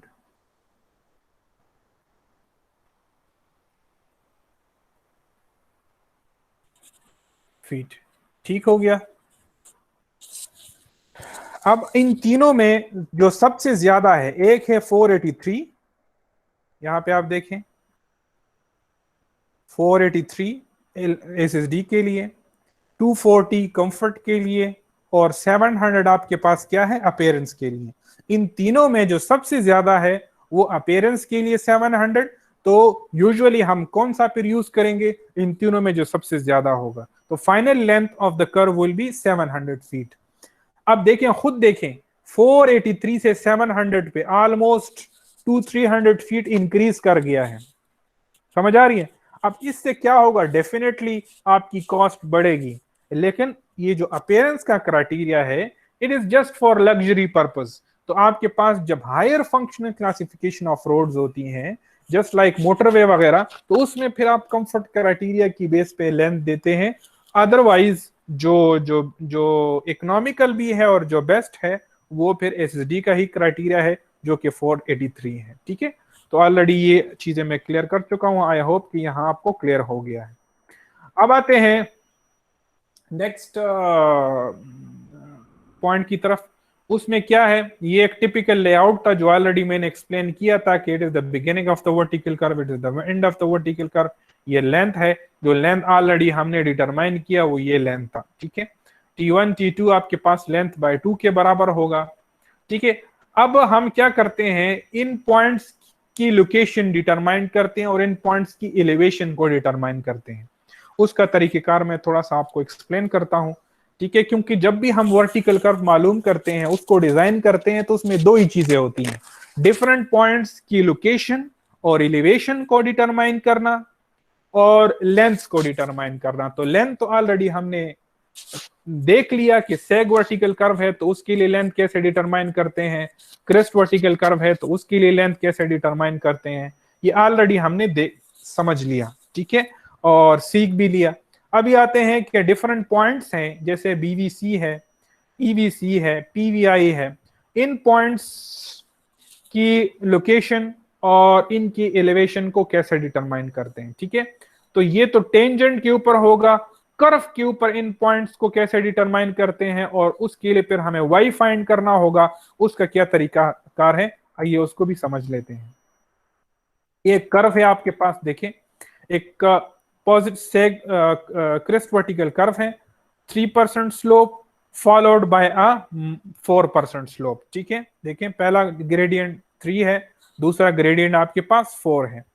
जो पीवीआई की स्टेशनिंग है वो आपके पास 3 4 5 प्लस 60 है, और पीवीआई की एलिवेशन, एलिवेशन हम कहते हैं रिड्यूस लेवल को, यानी इस पॉइंट का सी लेवल से कितना ऊंचाई पे है ये पॉइंट, यानी जो चोटी है, जो पहाड़ है, उसका पीक पॉइंट है, ठीक है।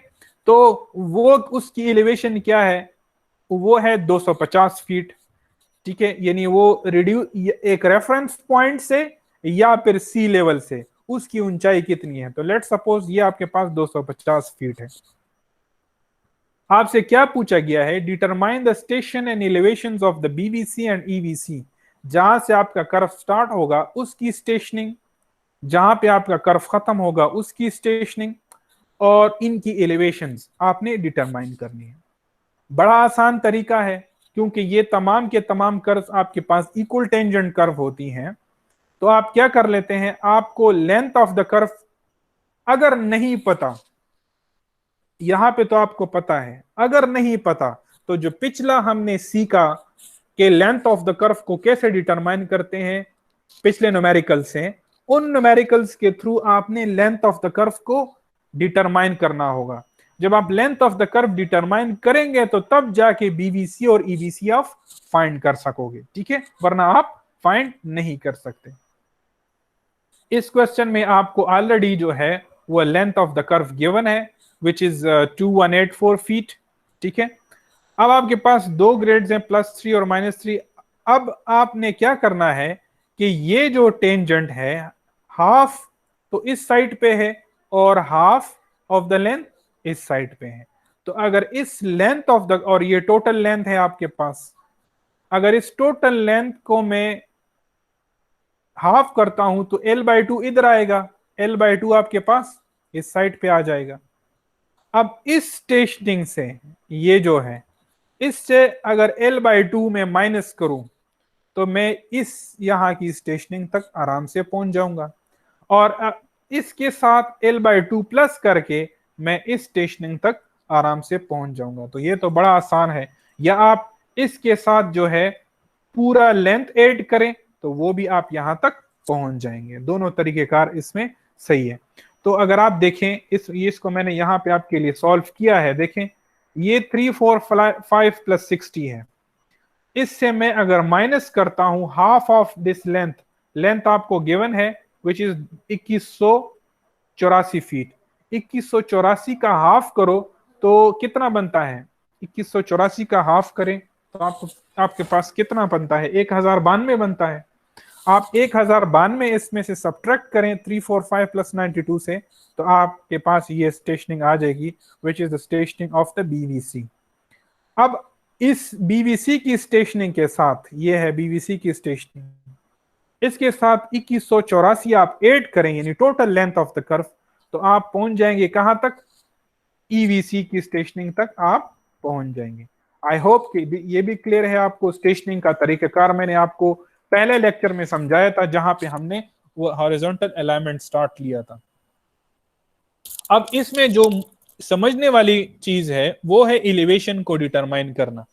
तो एलिवेशन को कैसे डिटरमाइन करते हैं, एलिवेशन को डिटरमाइन करने का तरीका यह है कि हमारे पास इस पॉइंट्स की एलिवेशन मौजूद है यानी पीवीआई की, ठीक है, पीवीआई की हमारे पास एलिवेशन मौजूद है जो कि है 250 फीट, और इस लाइन का स्लोप भी मेरे पास मौजूद है। वो स्लोप क्या है, 3%, ठीक है। तो थोड़ा सा मैं इसको एक्सप्लेन करता हूं। इस यहां पे मैं ऐड कर लेता हूं एक स्लाइड ताकि आपको समझ आ जाए, ठीक है। देखें ये मेरे पास जो है वो एक वर्टिकल कर्व है, ठीक है। ये जो पॉइंट है पीवीआई, पी इसको नाम दे देता हूं, उसकी एलिवेशन है 250 फीट, यानी उसकी ऊंचाई क्या है 250 फीट। अब यहां जो है इस पॉइंट की एलिवेशन मैंने फाइंड करनी है। जब इस अब और इसका स्लोप भी मुझे पता है जो कि है 3%। 3% का मतलब क्या है, 3% का मतलब यह है कि अगर मैं 100 फीट हॉरिजॉन्टल ट्रेवल करता हूं तो at the end of the 100 feet जितनी हाइट मैंने कवर की होगी वो किसके बराबर होगी, वो 3 फीट के बराबर होगी। इसका मतलब होता है 3% एलिवेशन। समझ आ रही है। अब देखें ये लेंथ मुझे पता है, यहां से लेकर यहां तक लेंथ मुझे पता है, ठीक है। अगर मैं 100 फीट मूव करता हूं, 3% तो है, अगर मैं 100 फीट मूव करता हूं तो तब तो मैं 3 फीट वर्टिकल मूव करूंगा। अब अगर मैं ये ऊपर मूव कर रहा हूं तो 3 फीट ऊपर मूव करूंगा, अगर मैं नीचे आ रहा हूं तो 3 फीट रिडक्शन में 3 फीट डाउन मूव करूंगा मैं। ठीक है। अब ये लेंथ, अगर मैं half of the length of this curve move करता हूं, जो कि है 1092 फीट, यानी यहां से लेकर अगर मैं नीचे आ रहा हूं, कितना डिस्टेंस मैंने कवर किया, ये 1092 फीट के बराबर है, हाफ ऑफ द लेंथ के बराबर है कि नहीं है, क्योंकि ये इक्वल टेंजेंट कर्व है। अगर 1092 फीट में नीचे की तरफ आता हूं, अगर 1092 फीट में हॉरिजॉन्टल ट्रेवल करता हूं, तो उसके साथ साथ मैं नीचे कितना ट्रेवल करता हूं, क्योंकि 3% डाउन पे मैं मूव कर रहा हूं ना, तो वो आपने इसको, आप मुझे नहीं पता, वो एक्स कंसिडर कर लें और इसको मालूम कर लें थ्रू क्रॉस मल्टीप्लीकेशन। तो एक्स आपके पास क्या आएगा, X is equal to 3 multiply by 1092 तकसीम 100, 100 डिवाइडेड बाय 100। तो ये आपको बता देगा कि अगर आप 1092 फीट हॉरिजॉन्टल मूव करते हैं तो कितना आप वर्टिकली डाउनवर्ड मूव कर जाएंगे। ठीक है, तो वो आपको यहां पे मिल जाएगी at a rate of 3%।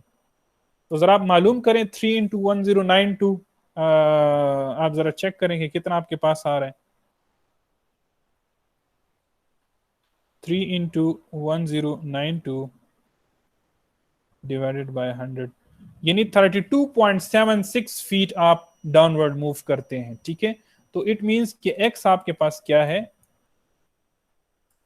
32.7 feet.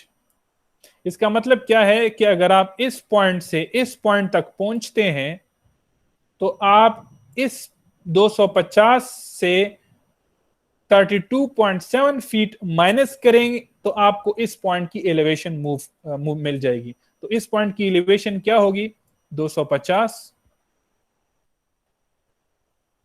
Minus 32.7। तो ये आपके पास आएगा 217 समथिंग आएगा, जो कि है 217। आई होप आपको समझ आ गई कि किस तरह हमने इस पॉइंट की, ये तमाम पॉइंट्स का तरीकाकार यही है। एक मैंने आपको समझा दिया, विच इज 24%। ठीक है, अब इस पॉइंट की एलिवेशन के लिए मैं क्या करूंगा, अगेन अगर मैं, लेकिन इसका स्लोप जो है वो कितना है, 4% है। तो अगर मैं 100 फीट हॉरिजॉन्टल, 4% का मतलब क्या है, अगर मैं 100 फीट हॉरिजॉन्टल मूव करता हूं तो वर्टिकली अप या डाउन मैं कितना फीट मूव करता हूं, 4 फीट, क्योंकि 4% स्लोप है। अब ये कितना हॉरिजॉन्टल डिस्टेंस है, अगर मैं 1092 फीट हॉरिजॉन्टल डिस्टेंस ट्रेवल करता हूं तो तब मैं कितना वर्टिकली अप या डाउन मूव करूंगा, वही एक्स का तरीका है। तो आप यहां पे भी एक्स निकालें, एक्स आपके पास क्या आएगा, इसको मैं रेड कर देता हूं ताकि हम थोड़ा सा क्लियर हो जाए। तो ये क्या है, 1092 मल्टीप्लाई बाय 4 डिवाइडेड बाय, तो ये 43.68 फीट आपके पास आएगा। 43 पॉइंट, इसका मतलब क्या है, 68 या 43.7 कर लेता हूं। इसका मतलब क्या है कि अगर हम इस 250 से ये 43 माइनस करूंगा तो मेरे पास इस पॉइंट की एलिवेशन मिल जाएगी। तो 250 माइनस 43.7, तो ये मेरे पास आ जाएगा 206.32।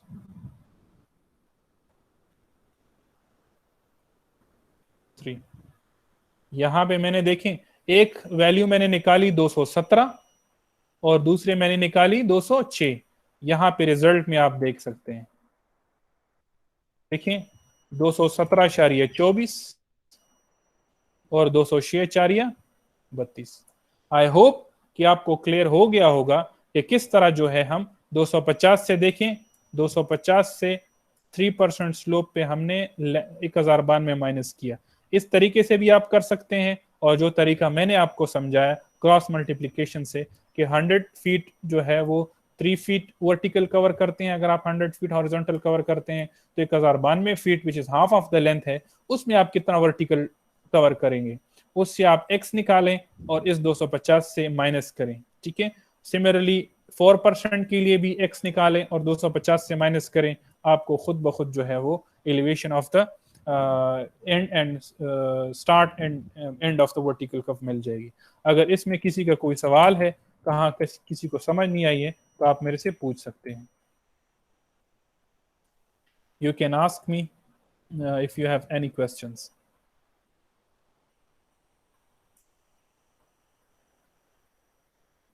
जी, ग्रेट ग्रेट मसरूर, शाबाश शाबाश मेहरान, तगड़े हो गए, शाबाश स्टूडेंट्स। तो सर जी फ़हीम, सर ये करो की लेंथ है या जो दरमियान में जो जिधर ये इंटरसेक्शन पॉइंट है इसका एलिवेशन वो है वर्टिकल लेंथ है? कौन सा, मैं समझ नहीं आया आपकी क्वेश्चन की। सर मतलब ये कि जो 206.32 हमारे साथ आया है सर। जी जी जी जी बिल्कुल। सर तो ये जो हाइपोटेन्यूज टाइप का जो लेंथ है सर, ये है या इसकी वर्टिकल लेंथ है? खुदा के बंदे, खुदा के बंदे, ये एलिवेशन है, एलिवेशन, एलिवेशन कहते हैं रिड्यूस लेवल को। रिड्यूस हाँ लेवल का सर, वो मतलब भी है समझ आया सर। वो हाइट कितना है सी लेवल से, या तो अगर आप सी लेवल लेते हैं तो वो तो फिर आपके पास रिड्यूस लेवल होगा, लेनी, या अगर आप सी लेवल नहीं लेते तो कोई भी रेफरेंस पॉइंट आप ले सकते हैं कि उससे इस पॉइंट की हाइट कितनी है, क्योंकि ये तो वर्टिकल कर्व है ना, तो वर्टिकल कर्व में पहाड़ी होती है, तो पहाड़ी के लिए हमें डिफरेंट पॉइंट्स की एलिवेशन चाहिए होती है। सर दरमियान में सर मैं थोड़ा उठ गया था तो इस वजह से सर फिर हाँ, तो मुझे समझ दरमियान नहीं में आ उठ रही गए थी। हैं तो बस कसूर तो मेरा है ना, उठ नहीं आप मेरा गए है हैं। सर। अच्छा जी, अभी आपको समझ आ गई है? हाँ सर अभी समझ आई, मैंने कहा कि ये क्या हो रहा है सर। हाँ, आई होप दिस इज क्लियर। अगर आप कहते हैं तो यहाँ पे हम ब्रेक ले सकते हैं और ब्रेक के बाद वी विल कंटिन्यू, कि हमने आगे जो है वो कुछ और पॉइंट्स हैं उसको भी डिस्कस करना है। ठीक है, उसके बाद ये लेक्चर हम ख़त्म करेंगे। और अगर आप कहते हैं कि हम कंटिन्यू करें तो we can continue with the lecture as well. हमारे पास कोई कितने स्लाइड्स रह गए? न्यूमेरिकल्स हैं बट स्लाइड्स हमारे पास हैं मेरे ख्याल में कोई 6-7 स्लाइड्स हैं। जी, क्या ख्याल है, कंटिन्यू करें? सर कंटिन्यू करें, मेरे ख्याल से बेहतर होगा, इतना तो नहीं रहता अभी। Okay okay, good good. अच्छा, अब ये तो हो गया कि हमने डिफरेंट पॉइंट्स की एलिवेशन कैसे निकालनी है।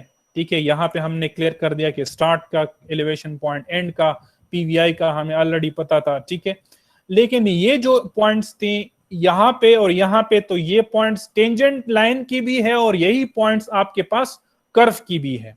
लेकिन अगर आप इधर आ जाएं, इस पॉइंट पे, इस पॉइंट पे मैं आ जाता हूं, या कोई और पॉइंट ले लेते हैं, तो होता यह है कि हमारे पास इन टेंजेंट पॉइंट्स की एलिवेशन तो मौजूद होती है, लेकिन हमें एलिवेशन चाहिए कर्व की, ताकि हमने बनानी तो कर्व है ना, तो हमें कंस्ट्रक्शन पॉइंट ऑफ व्यू से हमें टेंजेंट पॉइंट की एलिवेशन नहीं चाहिए, हमें कर्व की एलिवेशन पॉइंट्स चाहिए।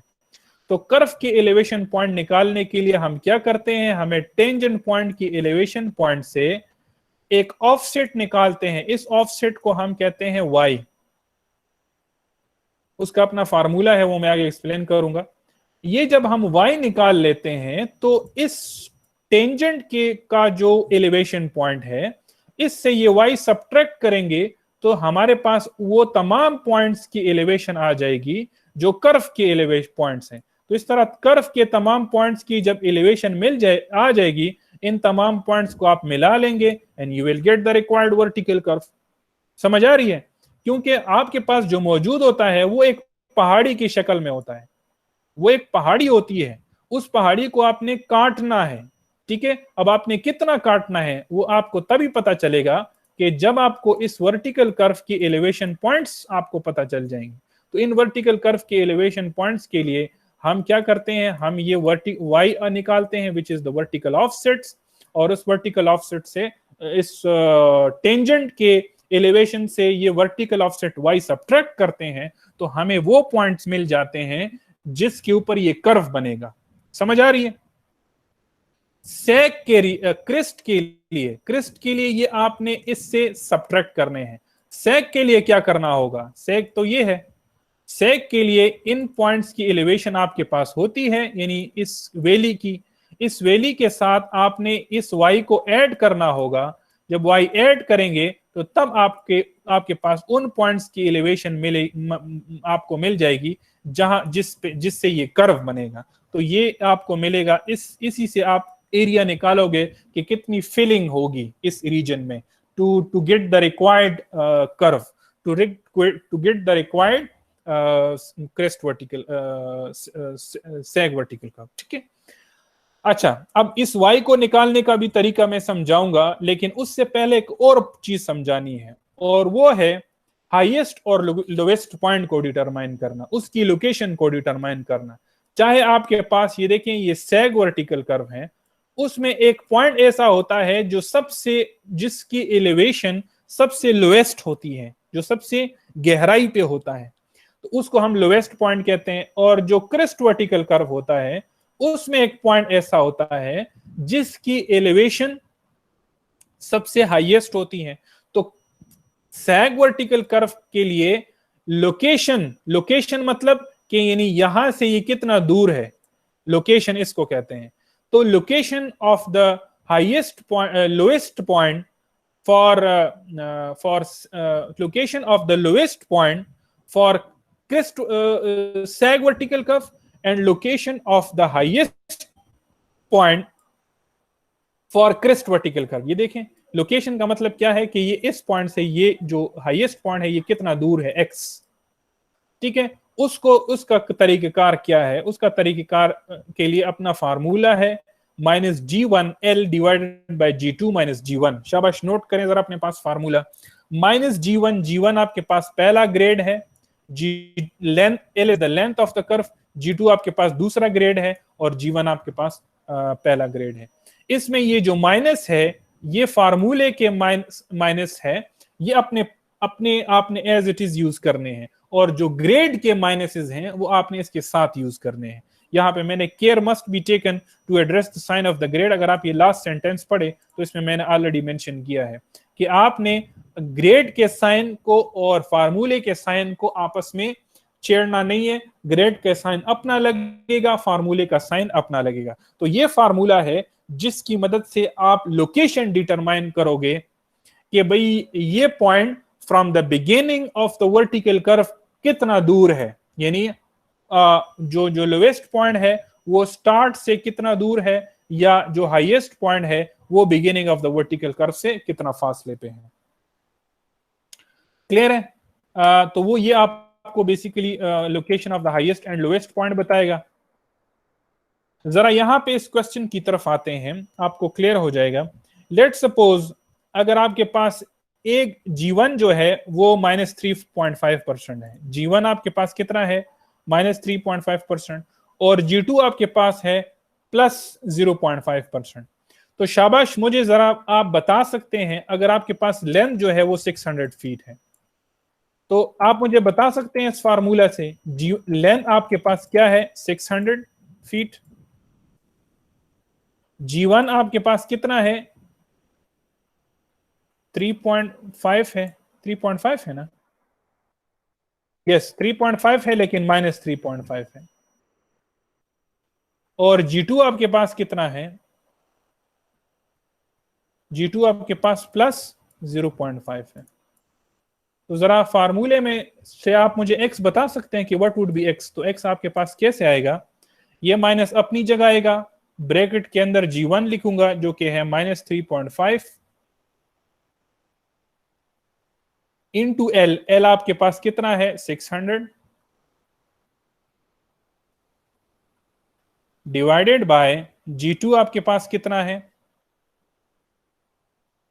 G2 आपके पास है 0.5 जो कि प्लस में है, माइनस, और G1 आपके पास फिर माइनस में है 3.5। पुट ऑल दीज वैल्यूज, ठीक है, and you will find the x। यानी इसका मतलब क्या है कि अगर ये क्रिस्ट वर्टिकल कर्व है तो ये मुझे हाईएस्ट पॉइंट देगा, और अगर ये सैग वर्टिकल कर्व है तो ये मुझे लोएस्ट पॉइंट देगा। तो अब जरा कैलकुलेशन करें, क्या आपके पास वैल्यू आ रही है? Who is going to tell me? शाबाश। माइनस 525 to 600, yes, शाबाश। 0.5 plus 3.5, ये 5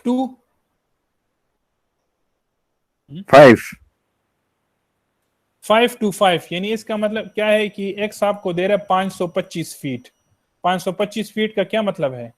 525 फीट का मतलब ये है कि from the beginning of this vertical curve, यानी जहां से ये देखें, ये कर्व यहां से स्टार्ट हो रहा है ना, from the beginning of the vertical curve, ये है मैंने ऑलरेडी कैलकुलेट भी किया है, विच इज एक्स आपके पास क्या है? 525 feet. From the beginning of the vertical curve at a distance of how much? 525 feet, आपके पास क्या आएगा? जो लोवेस्ट पॉइंट है वो कितना फासले पे होगा? Start of the vertical curve से 525 फीट के फासले पे सबसे लोवेस्ट पॉइंट आएगा इस कर्व का। तो ये तो लोकेशन मुझे मिल गई लोवेस्ट पॉइंट की, लेकिन लोवेस्ट पॉइंट की एलिवेशन कैसे मैं फाइंड करूंगा? समझ आ रही है? लोवेस्ट पॉइंट की एलिवेशन कैसे मैं फाइंड करूंगा? ये भी तरीका आप जरा सीख लें। पिछली क्लास में पिछले न्यूमेरिकल से मैंने आपको बताया कि देखें, इस पीवीआई, अगर ये आपके पास पीवीसी जो है, पीवीसी की एलिवेशन उन्होंने दी है 1000, यानी इसका मतलब क्या है कि ये पीवीसी मीन सी लेवल से उसका रिड्यूस लेवल क्या है? 1000। तो पीवीआई का रिड्यूस लेवल मैं फाइंड कर सकता हूं, क्यों नहीं कर सकता? क्यों? क्योंकि ये पीवीआई तो मिड पॉइंट पे है ना, ये पीवीआई आपके पास mid point of the curve पे है, और ये किस ग्रेड पे नीचे आ रहा है? -3.5% पे। 3.5% का मतलब क्या है कि अगर मैं 100 फीट सीधा मूव करता हूं वर्टिकल हॉरिजॉन्टल, तो 3.5 फीट मूव करूंगा अप या डाउन। ये माइनस है तो इसका मतलब है डाउन मूव करूंगा। अब टोटल लेंथ आपके पास क्या है? 600 फीट, तो हाफ इसका क्या होगा? 300। अगर मैं 300 फीट नीचे जाऊंगा, सॉरी 300 फीट हॉरिजॉन्टल जाऊंगा, तो कितना नीचे में आ जाऊंगा? हाउ मच एलिवेशन में डाउन द ग्रेड मूव करूंगा? At how much elevation? इसमें से आप निकाले, एक्स आपके पास क्या आ रहा है?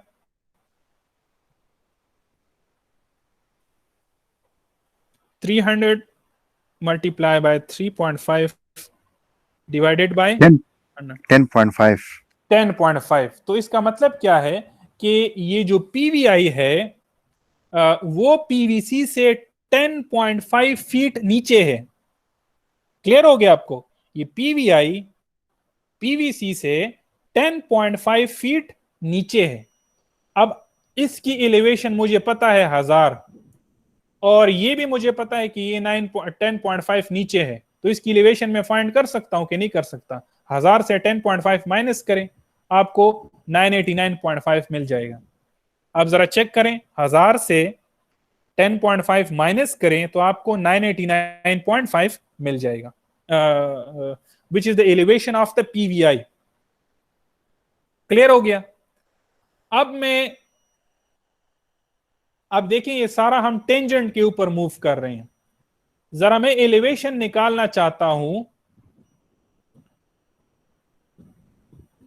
इसकी एलिवेशन तो मुझे मिल गई है, लेकिन ये जो कर्व, ये जो लोवेस्ट पॉइंट है वो कितना फासले पे है?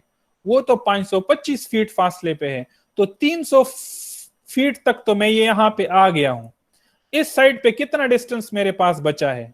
अभी इस साइड पे फर्दर मेरे पास लोएस्ट पॉइंट तक पहुंचने के लिए कितना डिस्टेंस बचा है? 225 फीट अभी भी है। समझ आ रही है आपको कि नहीं आ रही? हॉरिजॉन्टली मैंने 300 मूव किया है, तो मैं आ गया हूं पीवीआई तक। समझ आ रही है? अब लेकिन मैंने अगर लोएस्ट पॉइंट तक पहुंचना है, तो लोएस्ट पॉइंट तो 525 फीट पे है, तो 525 फीट तक पहुंचने के लिए 225 हॉरिजॉन्टल डिस्टेंस मैंने और भी कवर करना है, लेकिन इसको मैं अलहदा क्यों ले रहा हूं? अलहदा इसलिए ले रहा हूं कि इस पॉइंट के बाद क्या हो जाता है, स्लोप चेंज हो जाती है। इस पॉइंट के बाद स्लोप चेंज हो जाती है। अब वो इस पॉइंट के बाद स्लोप क्या है, 0.5%। तो अब मैं, अगर आप 100 फीट मूव करते हैं हॉरिजॉन्टली, तो at a rate of 0.5 feet slope आप कितना वर्टिकल अप या डाउन मूव करेंगे, 0.5 फीट। अब मैंने कितना जाना है, 225 फीट। अगर 225 फीट में हॉरिजॉन्टल मूव करूंगा तो तब मैं कितना up vertically up and down जाऊंगा, दैट वुड बी x। तो जरा आप x निकालें, x आपके पास कितना आएगा,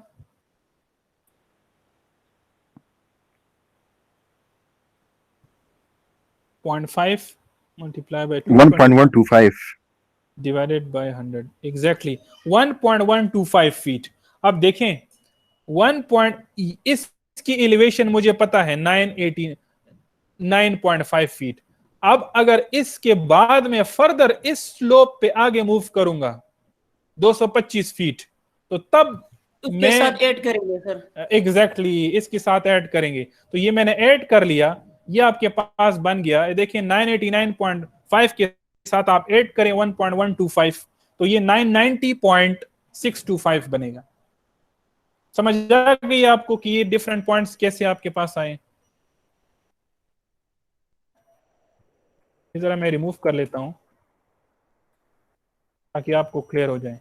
तो यहां तक तो मैं पहुंच गया हूं कि मेरे पास 990.625 तक मैं आ गया हूं, लेकिन ये मैं मूव कर रहा हूं, अभी भी टेंजेंट के पॉइंट्स मुझे मिल रहे हैं, मुझे कर्व के पॉइंट्स अभी भी नहीं मिले। मुझे लोएस्ट पॉइंट चाहिए ऑन द कर्व। क्वेश्चन में देखें, लोएस्ट पॉइंट चाहिए मुझे कर्व के ऊपर। तो कर्व के लिए, कर्व के ऊपर जाने के लिए मुझे फाइंड करना होगा ये y, ये जो वर्टिकल ऑफसेट है y। क्लियर हो गया? अब ये वर्टिकल ऑफसेट y में कैसे फाइंड करूंगा, इसके लिए मेरे पास ये जो साइड पे मैंने फार्मूला ऐड किया है, ये फार्मूला है y is equal to a x square divided by 200l। a आपने क्या यूज करना है, वही डिफरेंस बिटवीन द ग्रेड्स जो कि पिछले केस में हमने क्या यूज किया, a 4 है मेरे ख्याल में, तो a आपने 4 यूज करना है, ठीक है। x क्या यूज करेंगे, x आपने 525 यूज करना है, जो पिछली केस में हमने डिटरमाइन किया है ये x, क्योंकि लोकेशन तो हमारे पास ये है, तो 525 फीट x आपने यूज करना है, और l आपने क्या यूज करनी है, 600। पुट ऑल दीज वैल्यूज, आपको मिल जाएगी कि y कितना है, y आपके पास 9.2 फीट आएगा। क्लियर है? 3.5 माइनस 0.5, ठीक है। ये a आपके पास 4 आ रहा है या 3 आएगा, जरा चेक करें। 4 आएगा, 3.5 माइनस 0.5, तो ये 4 आएगा। a 4 यूज करें। x क्या है, वो लोकेशन जिस पॉइंट के लिए आप ऑफसेट मालूम करना चाहते हैं, तो वो 525 फीट के ऊपर है। और l नीचे जो डिनोमिनेटर में l है, this is the total length of the curve, वो आप यूज करें तो आपको y ऑफसेट मिल जाएगा। वो y ऑफसेट कितना है आपके पास, 9.2 फीट। अब देखें, आपको जो है, आपको ये जो 990 फीट है वो आपके पास मौजूद है, ये y भी आपके पास मौजूद है विच इज 9.2 फीट। तो अगर आप इस 990.625 के साथ ये 9.2 ऐड करें तो आपको कर्व के ऊपर ये जो पॉइंट है, कर्व के ऊपर जो है उस लोएस्ट पॉइंट की एलिवेशन मिल जाएगी। तो आप जरा 990.625 के साथ ऐड करें 9.2, you will get 999.82। Is this clear? Is this clear students? मुझे रिस्पॉन्ड करें। Yes sir. हाँ, तो दिस इज हाउ फार्मूला सब आपके पास गिवन है, वो फार्मूलाज आपने यूज करने हैं और you have to find the lowest point. अब देखें, इस केस के लिए ये लोएस्ट पॉइंट होगा जब आपके पास जो है वो जब आपके पास वर्टिकल कर्व होगा, ये देखें इस केस में आपके पास क्या है, ये देखें +4 और -2, तो +4 और -2 आपके पास कौन सा कर्व बनेगा? इट विल बी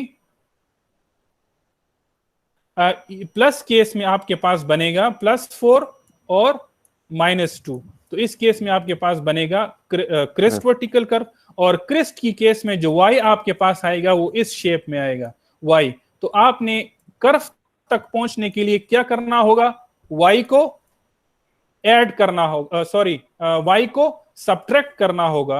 ये मैं इरेज कर देता हूं, ठीक है। y को सब्ट्रैक्ट करना होगा to reach the point on the vertical curve, ठीक है। तो ये आपने ये न्यूमेरिकल आपने खुद सॉल्व करना है। This is an assignment. आपने क्या करना है, this is the end of today's lecture, ठीक है। एक दो पॉइंट्स आपके पास हैं, इसको भी मैं डिस्कस करूंगा, लेकिन ये इंशाल्लाह फिर हम नेक्स्ट क्लास में डिस्कस करेंगे। अभी अभी नमाज के लिए ब्रेक लेते हैं, ठीक है। नेक्स्ट क्लास में फिर इंशाल्लाह इसको कंटिन्यू करेंगे। दो पॉइंट्स हैं यहाँ पे, आप देख लें कि किस तरह ये जो न्यूमेरिकल है वर्टिकल कर्व के, आज जितने भी ये 4 न्यूमेरिकल हमने किए हैं, इस 4 न्यूमेरिकल को आपने जो है खुद सॉल्व करना है और इसको मुझे सबमिट करना है। This is your assignment. ये न्यूमेरिकल, ये पिछला न्यूमेरिकल और ये न्यूमेरिकल, समझ आ रही है? ये लास्ट 3 न्यूमेरिकल्स जो हैं वो आपने सबमिट करना एज एन असाइनमेंट लिखना है, और मैं लिंक डेवलप कर रहा हूँ फॉर द असाइनमेंट, और इसको आपने खुद सॉल्व करना है और इसको सबमिट करना है। यहाँ तक अगर किसी का कोई सवाल हो तो आप पूछ सकते हैं। आई होप जब आप इसको एज एन असाइनमेंट सॉल्व करेंगे तो आपको और भी फर्दर भी इसकी समझ आ जाएगी, ठीक है।